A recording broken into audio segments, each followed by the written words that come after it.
Welcome to Pages and Pods.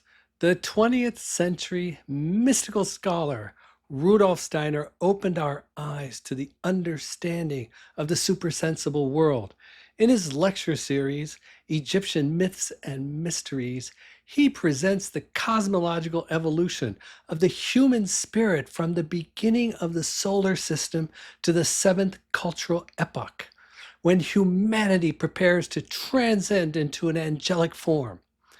The time scale is vast and seemingly tangential to the understanding of the ancient Egyptian culture.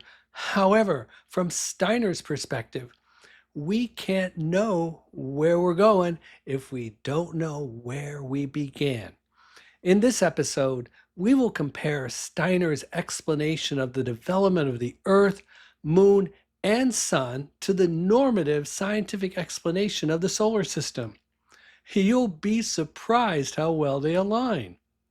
Let's begin by defining Steiner's anthroposophical perspectives. From the scientific materialistic perspective, a literal reading of Steiner's description of the ancient Earth, Sun, and Moon will only lead to confusion and misunderstanding. He was not describing the visible planets known to astronomy. For Steiner, the names of the planets represent supersensible evolutionary conditions. The physical forms we see in the sky are the materialization and densification of an earlier spiritual cosmos. We will see that Steiner's presentation of the evolution of our solar system actually aligns with the scientific models. They are not that different. The scientific method explains solar evolution in purely materialistic, observable terms derived from mathematical models of gravity, angular momentum, and thermodynamics, as well as samples of extraterrestrial rocks gathered from the moon and meteor impacts. The first models of the known solar system were developed by Emanuel Swedenborg, Immanuel Kant, and Pierre-Simon Laplace in the 18th century. Their concept of the formation of the solar system continues to be the foundations of the models we use today. Swedenborg stands out among these early philosophers as developing the most spiritually based model. Rudolf Steiner read most of Swedenborg's works and mentions him in many lectures. Swedenborg's Cosmogenesis describes a living spiritual solar system, a spiritual sun behind the physical sun, and a macrocosm, microcosm correspondence between heaven, planets, and the human organism. Key insights described in Steiner's cosmology. Modern astronomers theorize that the solar system began as a massive cloud of gas and dust that slowly condensed into a protosun surrounded by a rotating accretion disk. As the protosun collapsed, its core became hot and dense enough to begin hydrogen fusion. And then over vast periods of time, particles in the surrounding disk collided, clumped together, and coalesced through gravity, eventually forming planets, including our own, the Earth. Concerning our moon, the leading lunar formation hypothesis states that a Mars-sized planet called Theia collided with the young Earth. Much of the Earth's crust, along with parts of the Earth's mantle and parts of Theia, became the moon. And a large part of Theia's mantle fused inside the Earth, and all the remaining material dispersed into the solar system. Over time, Earth developed an atmosphere of gases and water vapor. The water vapors condensed and covered the Earth. The moon cooled, solidified, and settled into orbit. As for life, it formed from complex hybrid carbons into single-cell organisms. These cells formed colonies which fused into invertebrates and continued evolving into the fish with external and internal skeletons. And eventually, some of the fish developed the ability to breathe air. They lifted their heads from the waters, inhaled the atmosphere into their newly developed lungs and moved on to land.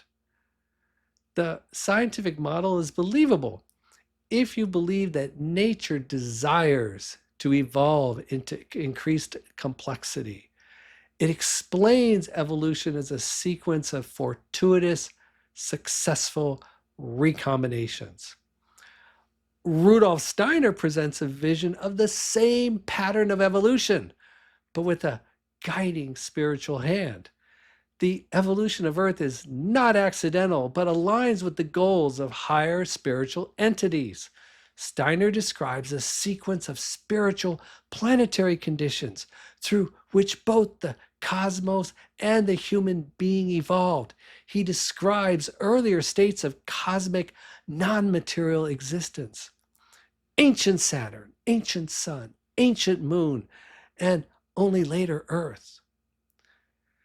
Ancient Saturn was the first of these conditions, a realm so unlike present physical reality that Steiner says it can only be described by hints and analogies.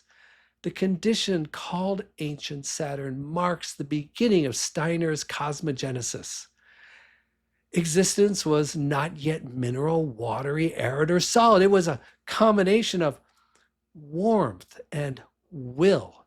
The highest beings connected with this stage were the thrones or spirits of will.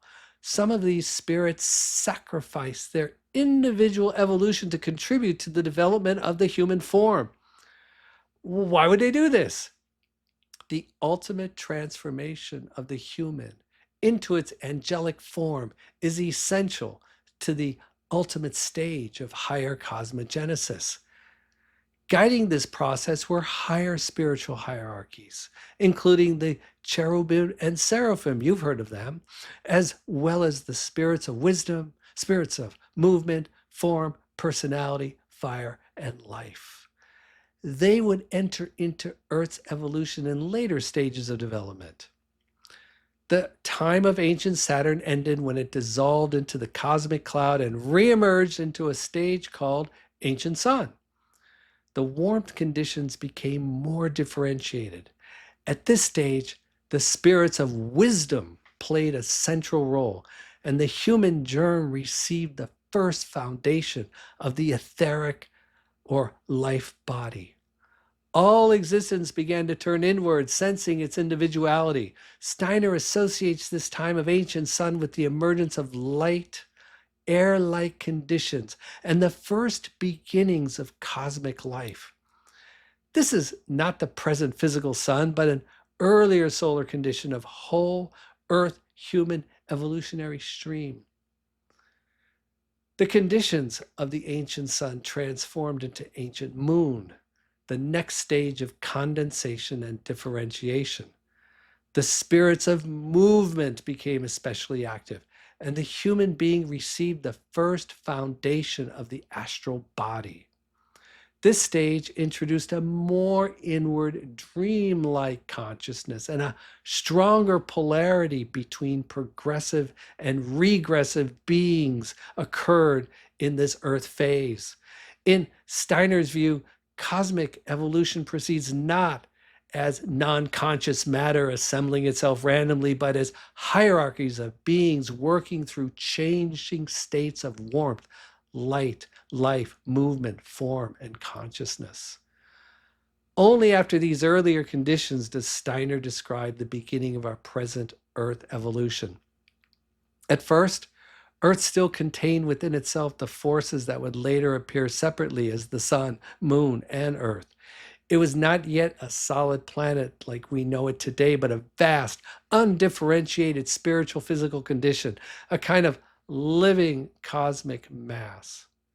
Within this early Earth condition, not all beings could continue evolving in the same way. The highest solar beings required a less dense sphere, while others remaining on Earth connected with the denser Earth condition. Harmony was achieved when the sun separated from the Earth. This should not be imagined as a solid, materialized Earth breaking away from the present physical sun, but as a living, spiritual Earth-sun condition. differentiating into distinct spheres of evolution. The beings most advanced in solar development made the sun their sphere of activity, like their home, while the earth retained the beings and forces necessary for the further preparation of humanity's destiny. After the sun separation, Earth still contained moon forces. These moon forces were necessary for a time, but they also carried a hardening and densifying tendency that would darkly influence human evolution. Before the moon separated, Earth's evolution passed through a condition in which these dark forces became increasingly powerful.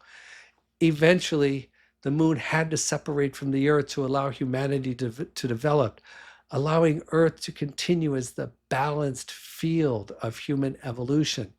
In this way, Steiner's model describes the sun and moon separations not as like mechanical events, but as cosmic spiritual differentiations whose materialization occurred in the later stages of this spiritual evolution. Among the beings connected with the sun separation were the Elohim, whom Steiner identifies with the spirit of form. In the early Earth condition, the Elohim worked creatively with the fluid, spiritual Earth-Sun organism. And as previously stated, the more exalted solar forces withdrew to the sun. This withdrawal was necessary because humanity could not become independent if it remained bound to the overwhelming presence of the solar Elohim. If the sun forces had remained united with the earth, the human being would have remained obscured and dependent upon them, as though attached to the umbilical cord of the Elohim, unable to unfold into an independent spiritual self. But humanity was faced with another new danger once the sun had separated. Earth still contained the moon forces, forces of hardening, densification, and death. These forces were necessary in the right measure because they possessed the force of individualization necessary for human independent development. But if they had remained fully within the earth, humanity and the earth would have hardened too much and become spiritually unfit for further evolution. Therefore, the moon had to separate from the earth, carrying away the excessive, crusty, densifying forces. Steiner describes this not merely as a physical event, but as a spiritual rescue for Earth's evolution. And it's at this point that Steiner introduces the Yahweh Elohim. This is the God of the Bible. In Yahweh, the united power of the seven Elohim become focused for humanity. Yahweh meditates the right measure of moon forces back to earth and works to prepare humanity for egohood, form, law, memory, and independence. Like the thrones of earlier stages, Yahweh's role is sacrificial. He stayed behind on earth to guide humanity's evolution to its angelic form. Yahweh also mediates the solar forces to keep humanity from becoming obscured by their radiance. So for this part, in summary, once the sun and moon had separated from earth, the earth and humanity continued their descent into denser conditions through the activity of Yahweh and the remaining guiding spiritual hierarchies. The moon separation had removed excessive hardening forces, but enough of the lunar element remained to make form, independence, and ego development possible. Humanity was still far from the solid physical organism we know today. Steiner describes this stage as a gradual descent from warmth into air, water, and eventually solid matter. The human being passed from a more etheric, peripheral existence into an increasingly embodied condition. So if you liked what I just described, subscribe, because I'm going to continue on this series, because I was just amazed to find that Steiner outlined the entire Earth evolution, the entire destiny of humanity in the middle of his lectures on Egyptians, myths, and mysteries. So come back again, leave a comment, click a like, and most importantly, be sure you're subscribed.